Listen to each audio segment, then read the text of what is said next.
of snow around South Frontenac near Kingston in eastern Ontario. Some of Ontario saw almost nothing. Blue skies in the afternoon, lots of sunshine, but that's how it goes this time of year. And we could get into some squalls through the overnight as well. We've got a trough moving through again. Hi, I'm Kim McDonald. Hope you had a good weekend. We can see that the ice is really melting now around the Great Lakes, and that can be a pretty decent setup for snow squalls. That's what we're expecting as those troughs move through overnight. And again, just some really light snow on the ground. I know a lot of people are saying, come on, bring us spring. Well, it's not here yet. Temperatures a little cool in the east, still very mild in the west. Speaking of which, look at these temperatures on Sunday. So 2.2 degrees in Toronto, Windsor was 2 degrees, Ottawa's just below the freezing mark. We go all the way up to the Arctic Ocean. Look at this, Inuvik in Nunavut, 8 degrees. That's how warm it is well into the north. Dawson, Whitehorse, Fort Simpson, all warmer than Toronto, Windsor, and Ottawa. But we've got a big trough in the eastern half of the country, so the cool temperatures, that's why we're looking at those to start the week. But we can see that things are starting to rebound as the week goes on. You know, Canada's biggest city has a really big secret, but not if you know the code. Here's Michelle Mackey. So do you have any idea what that tower up there means? Canada Life Tower. Is that the right one? Okay, yeah, no. That's my guess. I have no idea about that. I believe it indicates the weather, temperature going up and down, and whether the skies will be clear or not.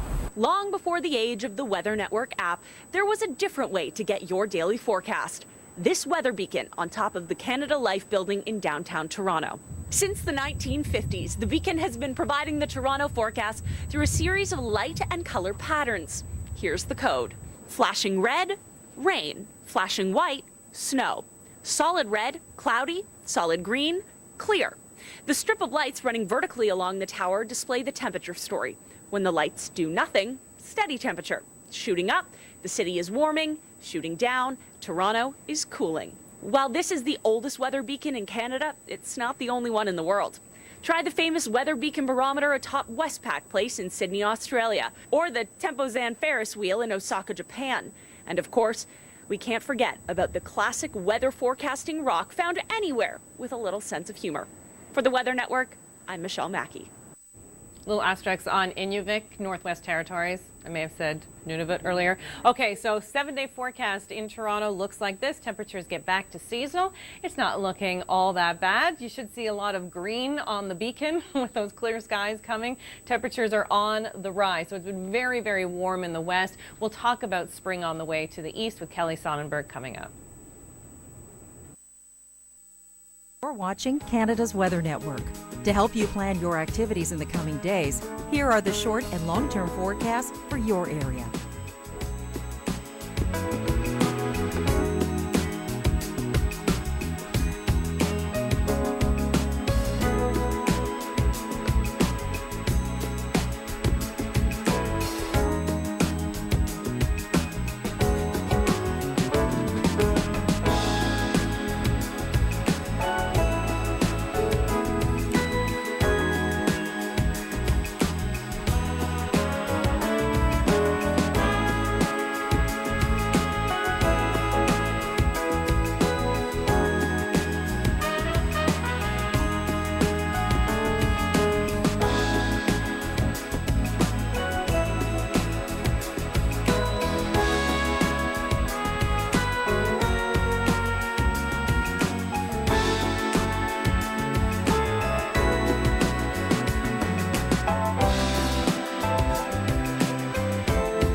upload your photos and videos, visit upload.theweathernetwork.com.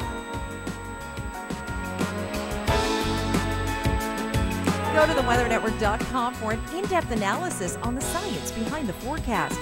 Find exclusive articles straight from the meteorologists. It was ice that destroyed this farm.